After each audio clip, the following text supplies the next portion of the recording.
So hello guys, કેમ છો તમે બધા? આઈ હોપ તમે બધા સારા છો, સ્વસ્થ છો, મસ્ત છો. હું પણ સારી છું અને આવી ગઈ છું એક નવો વિડીયો લઈને. તમને બધાને નવું લાગશે, મારી લેંગ્વેજ બદલાઈ ગઈ છે, હું ગુજરાતીમાં વાત કરું છું. તો જેને આવડે છે એના માટે સારું છે. બાકી આજે મને ઈચ્છા થઈ ગઈ કે હું બ્લોગ ગુજરાતીમાં બનાવું. સો પ્લીઝ આખરી સુધી મારા બ્લોગમાં બન્યા રહેજો. તો હું વાત કરું છું યુટ્યુબના રિલેટેડ વિડીયોની.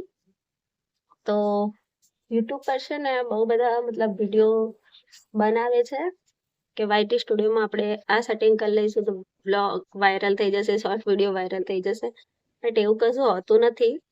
આપણે આપણી મહેનત પર જ મતલબ આધારિત રહેવાનું છે.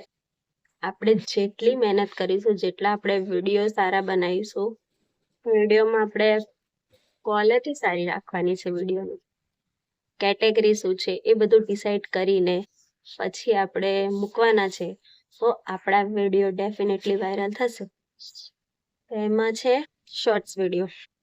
શોર્ટ્સ વિડીયોમાં પહેલાં તો તમે અનલિસ્ટેડ કરીને પહેલાં ડિસ્ક્રિપ્શન, હેશટેગ, ટાઇટલ બધું જ ફિલ કરો એમાં. પછી તમે વિડીયોને ટાઈમ ટુ ટાઈમ પબ્લિક કરો.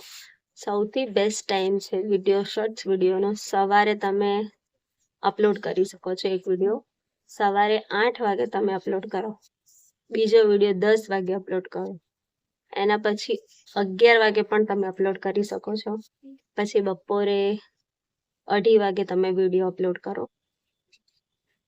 પછી તમે સાંજે 4-5 વાગે પણ વિડીયો અપલોડ કરી શકો છો. એ પણ બહુ સારો ટાઈમ છે. અને સાંજે તમે 6:55 વિડીયો અપલોડ કરો તો તમારો વિડીયો વાયરલ થવાના છે.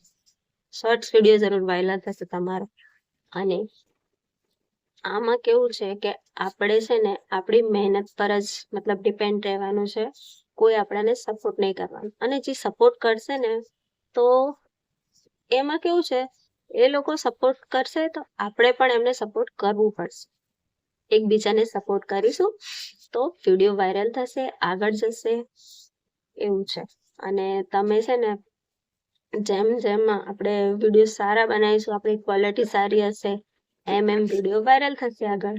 તો વિડીયો આપણે આપણી મહેનતથી બનાવવાના છે. બીજું છે કે પબ્લિક આપણે પહેલા તો ટાઈમ ટુ ટાઈમ કરવાના છે. વિડીયો પહેલા અનલિસ્ટેડ કરો તમે, પછી એને પબ્લિક કરો. પહેલા બધું ફિલ કરો, છેલ્લે આપણે વિડીયોને પબ્લિક કરવાના છે, તો જ તમારા વિડીયો વાયરલ થશે. મતલબ હું પણ એવી રીતે જ વિડીયો બનાવું છું, એવી રીતે જ અપલોડ કરું છું. એ જો તમને કહું છું, મારા વિડીયો વાયરલ નથી થતા. એકચ્યુઅલી આ વિડીયો જોઈને કેટલા કહે છે કે તમારા વિડીયો તો વાયરલ કરો પહેલા. તો મને ખબર છે કે લોકોના વિડીયોમાં ને 5-6 લાઈક જ આવે છે, મતલબ વ્યૂઝ આવે છે, સોરી લાઈક નહીં, 5-6 વ્યૂઝ આવે છે. એટલે મારા વિડીયોમાં તો બી થોડા બહુ વ્યૂઝ આવે છે, મેં જોયા છે, એટલા લીધે હું કહું છું તમને. મારા વિડીયો વાયરલ થશે, હું એના માટે પણ મહેનત કરું જ છું. જો યુટ્યુબ ફેમિલીનો સપોર્ટ મળશે મને તો મારા વિડીયો પણ વાયરલ થશે અને તમારો સાથ જોઈશે મને આખરી સુધી. સો જે વિડીયો મતલબ બનાવે છે કે વાયટી સ્ટુડિયોમાં તમે આ સેટિંગ કરશો તો તમારો વિડીયો વાયરલ થશે, તમે આ સેટિંગ કરશો તો તમે વોચ ટાઈમ પૂરો થશે, લાઈવમાં કરશો તો એવું કશું નથી થવાનું. બસ ખાલી વાતો જ છે બધી બ્લોગ માટે. છેલ્લે આપણી મહેનત ઉપર જ આધાર છે કે આપણે કેવા વિડીયો બનાવીએ છીએ, કેટલી મહેનત કરીએ છીએ, આપણા વિડીયોની શું કેટેગરી છે. હું તો મ્યુઝિક પર વિડીયો બનાવું છું, મેકઅપ પ્રોડક્ટ્સ પર વિડીયો બનાવું છું, કોમેડી વિડીયો બનાવું છું, અધર ખાસ મતલબ મારી કેટેગરી તો મતલબ હું બધા જ ટાઈપના વિડીયો બનાવું છું. ઓલ્ડ સોંગ્સ ઉપર પણ બનાવું છું. બસ અને તમે તમારી મહેનત ઉપર જ આધાર રાખો. બીજું આ વિડીયોમાં બસ આટલું જ છે.